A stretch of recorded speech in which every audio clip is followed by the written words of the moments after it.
यूं तो भारत में कई ऐसी जगह हैं जो अपने अंदर कई रहस्यों को समेटे हुए हैं। उन्हीं जगहों में वृंदावन की भी एक जगह सम्मिलित है, जो है निधिवन। वृंदावन के इस प्रसिद्ध और यहाँ स्थित उत्तम कलाकारी वाले मंदिर की यह मान्यता है कि आज भी रात को यहाँ श्री कृष्ण गोपियों के संग रास रचाते हैं। इसलिए शाम की आरती के बाद इस मंदिर में आपको कोई नजर नहीं आएगा। यहाँ तक कि यहाँ दिन भर विचरने वाले पशु पक्षी भी शाम के बाद इस जगह को छोड़कर चले जाते हैं। चलिए निधिवन के ऐसे ही कुछ अन्य दिलचस्प और रहस्यमयी बातों को जानते हैं।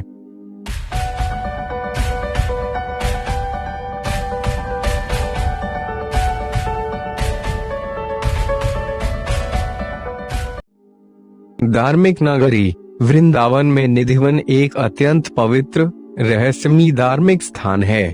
मान्यता है कि निधिवन में भगवान श्री कृष्ण एवं श्री राधा आज भी अर्धरात्रि के बाद रास रचाते हैं। रास के बाद निधिवन परिसर में स्थापित रंग महल में शयन करते हैं। रंग महल में आज भी प्रसाद, माखन, मिश्री प्रतिदिन रखा जाता है। शयन के लिए पलंग लगाया जाता है। सुबह बिस्तरों के देखने से प्रतीत होता है कि यहाँ निश्चित ही कोई रात्रि विश्राम करने आया था और प्रसाद भी ग्रहण किया है। लगभग 2.5 एकड़ क्षेत्रफल में फैले निधिवन के वृक्षों की खासियत यह है कि इनमें से किसी भी वृक्ष के तने सीधे नहीं मिलेंगे। इन वृक्षों की डालियां नीचे की ओर झुकी तथा आपस में गुंथी हुई प्रतीत होती हैं। वैसे तो शाम के बाद यह मंदिर बंद हो जाता है, पर कहा जाता है कि अगर यहाँ कोई छुपकर रासलीला देखता है तो वह अगले दिन पागल हो जाता है। इस मंदिर परिसर में उगने वाले पेड़ भी अजीब तरह से बढ़ते हैं। सामान्यतः पेड़ की शाखाएं ऊपर की ओर बढ़ती हैं, पर यहाँ पेड़ों की शाखाएं नीचे की ओर बढ़ती हैं। सबसे दिलचस्प है यहाँ पर लगे हुए तुलसी के पेड़। यहाँ हर तुलसी का पेड़ जोड़े में है। रात के समय जब कृष्ण राधा रास रचाते हैं तब यही तुलसी के पेड़ गोपियां बन जाते हैं और सुबह फिर से उसी अवस्था में आ जाते हैं। इन तुलसी के पेड़ों की यह भी मान्यता है कि इनका एक पत्ता भी कोई यहाँ से नहीं ले जा सकता।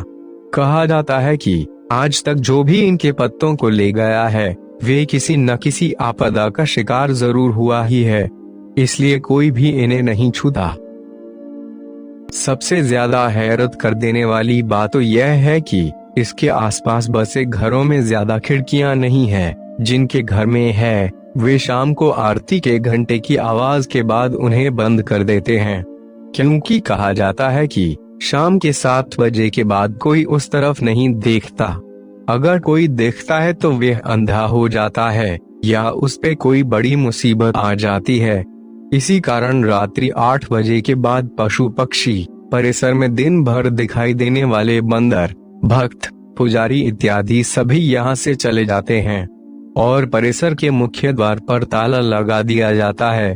उनके अनुसार यहाँ जो भी रात को रुक जाते हैं वे सांसारिक बंधन से मुक्त हो जाते हैं।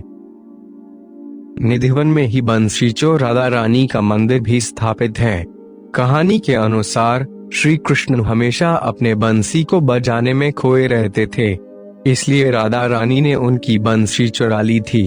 इस मंदिर में राधा रानी की मूर्ति के साथ कृष्ण की सबसे प्रिय गोपी ललिता की भी मूर्ति स्थापित है। यहाँ एक कुंड भी स्थित है जिसे विशाखा कुंड के नाम से जाना जाता है। कहा जाता है कि जब कृष्ण गोपियों के साथ रास रचा रहे थे तब उनकी एक सखी विशाखा को प्यास लगी। पानी की कोई व्यवस्था न देखकर कृष्ण ने अपनी बंसी से ही वहां खोदना शुरू कर दिया, जिसमें से निकले पानी को पीकर विशाखा ने अपनी प्यास बुझाई और तभी से इस कुंड को विशाखा कुंड कहा जाने लगा। अपनी इन्हीं सारी रहस्यमयी बातों के साथ निधिवन वृंदावन के सबसे प्रमुख आकर्षक केंद्रों में से एक है। इसके आसपास भी कई आकर्षक केंद्र हैं, जैसे बांके बिहारी मंदिर, फागल बाबा मंदिर, हरिदास महाराज की समाधि इत्यादि। यह थी वृंदावन के निधिवन की दिलचस्प और रहस्यमयी बातें। मुझे आशा है कि आपको यह जानकारी पसंद आई होगी। अगर पसंद आती है तो कृपया वीडियो को लाइक और शेयर करें। और हाँ, चैनल को सब्सक्राइब करना न भूले। हम ऐसे ही अमेजिंग फैक्ट्स लाते रहेंगे। धन्यवाद।